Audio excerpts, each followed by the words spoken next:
দীর্ঘ ৩৭ বছরেও পাকা ভবন পায়নি ভোলার লালমোহন উপজেলার চরভুতা ইউনিয়নের বাংলাবাজার মাহমুদিয়া দাখিল মাদ্রাসা। ১৯৮৭ সালে এমপিওভুক্ত হয় মাদ্রাসাটি। প্রতিষ্ঠার সময় থেকে এখন পর্যন্ত টিনশেড ঘরেই চলছে মাদ্রাসাটির শিক্ষা কার্যক্রম। বর্তমানে টিনশেডগুলোরও জরাজীর্ণ অবস্থা। গ্রীষ্মের গরম আর ঝড় বৃষ্টিতে ভোগান্তি নিয়েই চলছে পাঠদান। বিপাকে শিক্ষক শিক্ষার্থীরা। অবিলম্বে পাকা ভবন নির্মাণের দাবি তাদের। এদিকে শীঘ্রই ভবন নির্মাণের আশ্বাস দিয়েছে কর্তৃপক্ষ। প্রতিনিধি হাসান পিন্টুর পাঠানো তথ্যচিত্রে দেখুন ডেস্ক রিপোর্ট। প্রত্যন্ত গ্রামে শিক্ষার আলো ছড়াতে ১৯৮৪ সালে ভোলার লালমোহন উপজেলার চরভুতা ইউনিয়নের বাংলাবাজার এলাকায় প্রতিষ্ঠিত হয় বাংলাবাজার মাহমুদিয়া দাখিল মাদ্রাসা। পাবলিক পরীক্ষায় এখানকার শিক্ষার্থীদের ফলাফলও সন্তোষজনক। প্রাথমিক ও মাধ্যমিক পর্যায় মিলিয়ে মাদ্রাসাটিতে বর্তমানে লেখাপড়া করছে ৫৩০ জন শিক্ষার্থী। প্রতিষ্ঠানটি এমপিওভুক্ত হয়েছে ১৯৮৭ সালে।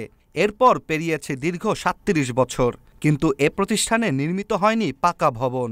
বিভিন্ন সময়ে ঝড়ের তাণ্ডবে ক্ষতিগ্রস্ত হয়েছে এখানকার টিনশেড ঘরগুলো।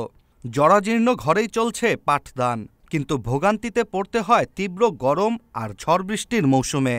অবিলম্বে মাদ্রাসায় আধুনিক পাকা ভবন নির্মাণের দাবি শিক্ষক শিক্ষার্থীদের। বৃষ্টি হলে আমাদের ক্লাসে পানি পড়ে এবং আমাদের বই খাতা ভিজে যায় এবং আমাদের বসার বেঞ্চ ভিজে যায়। এজন্য আমাদের পড়ালেখা করতে ভীষণ সমস্যা হয়। আমাদের মাদ্রাসায় যেমন রৌদ্র হলে আমরা বসতে পারি না এবং বৃষ্টি হলেও বসতে পারি না। আমরা চাই তাড়াতাড়ি আমাদের মাদ্রাসার ভবনটি হোক। এখানে ভবন না থাকার কারণে রোদ যখন হয় তখন অনেক প্রচন্ড রোদ হয়, বৃষ্টি যখন হয় তখন আমাদের ছাত্রছাত্রীরা বসতে পারে না, তাদের বই খাতা ভিজে যায়। প্রচন্ড গরমে ছাত্রদের পাঠদানে ব্যাঘাত হয়, ছাত্রছাত্রীরা বসতে পারে না, আর ঘূর্ণিঝড় হলে ঘরগুলো বারবার বিধ্বস্ত হয়।